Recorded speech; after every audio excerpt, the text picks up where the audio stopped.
Shabbat Shalom. Welcome from the Gush Beis Medrash, Yeshivat Har Etzion in the Gush. I know it's a little bit loud, a little bit hard to hear, but I wanted there to be Kol Torah in the background. And so much of the Torah study in our country has been muted because all of our Talmidim are fighting and defending our people and our land and our country. Thank you, Mizrahi, for honoring me to give this to our Torah. Parshas Terumah describes the construction of the house of HaKadosh Baruch Hu, the Mishkan, V'asu L'mikdash V'shachanti B'socha. Every part of the Mishkan is a metaphor. The Mishkan is not just a location for korbanos, it's not just a location for a big day kahuna, it's a metaphor for Avodas Hashem, it's a metaphor for Talmud Torah. The textures, the metals, the construction, the location, the positioning, everything is deep, deep iconic and symbolic meaning, obviously, and everything is precise and very pedantic. The Aron HaKodesh sits at the center of the Mishkan, and it's the epicenter. Houses the Luchos, houses the Sefer Torah, according to one day in the Gemara in Bava Basra. It's the conduit or the route through which Hashem's voice percolates to our world. And yet the dimensions of the Aron HaKodesh are imperfect, are fractal.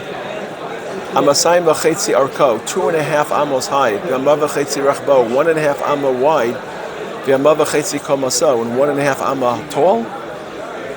Contrast that with the Mizbeach, which is a perfect square, as we'd expect it to be, and there's beauty and elegance in a square and in perfect shapes, and here it's all lopsided, 2.5 long, 1.5 wide, 1.5 high. Why are the measurements and the dimensions of this iconic part of the Mishkan fractal? So in part because the Aron signifies and symbolizes human capacity to try to capture Torah, to conquer Torah, to understand Torah, to apply Torah. As much as we try, and as much as we analyze, and as much as we advance, and as much as we study, our efforts are always flawed and imperfect, because Torah is infinite. Torah is beyond. Torah Haver is beyond human capacity. That's why it's compared not just to water, but also to a sea.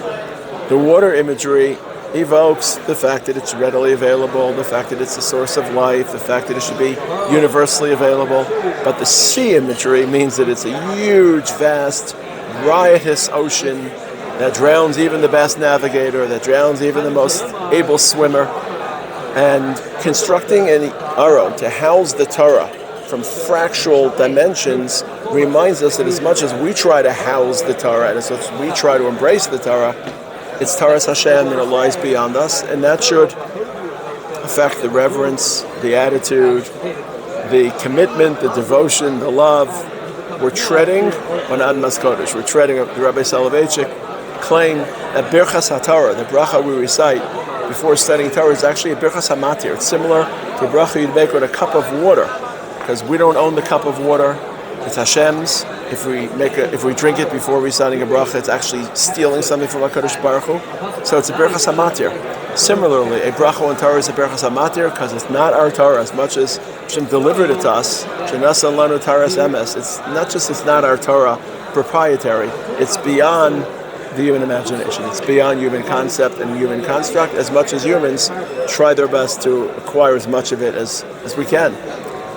The second reason that the dimensions of the Aron are all fractal is that Torah will only be housed if the recipient of Torah realizes that they themselves are imperfect and flawed and incomplete without Torah, and that Torah completes them.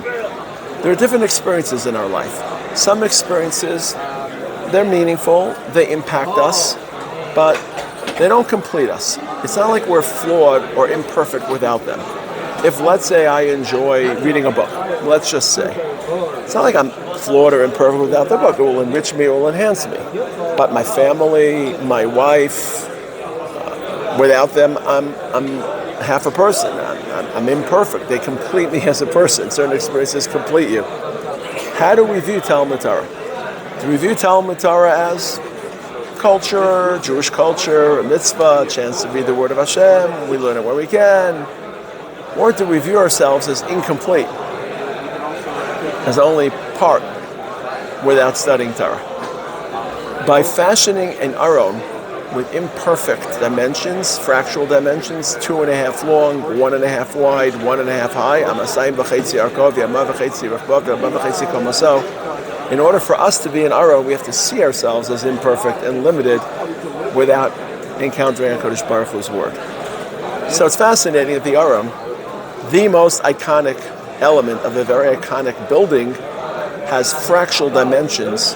Number one, because human capacity is limited to acquire the infinite and enormous sweep of Torah. Number two, because existentially, if we see ourselves as limited without Torah and imperfect and flawed and fractional, then we can actually absorb the Torah. If not, then it just hovers on the margins of our identity without being deeply assimilated and personalized. Shabbat Shalom, Shabbat Shalom. May we have quiet in our land. Hapari Sukkah Shalom Amo Yisrael V'Al Yerushalayim. Shabbat Shalom.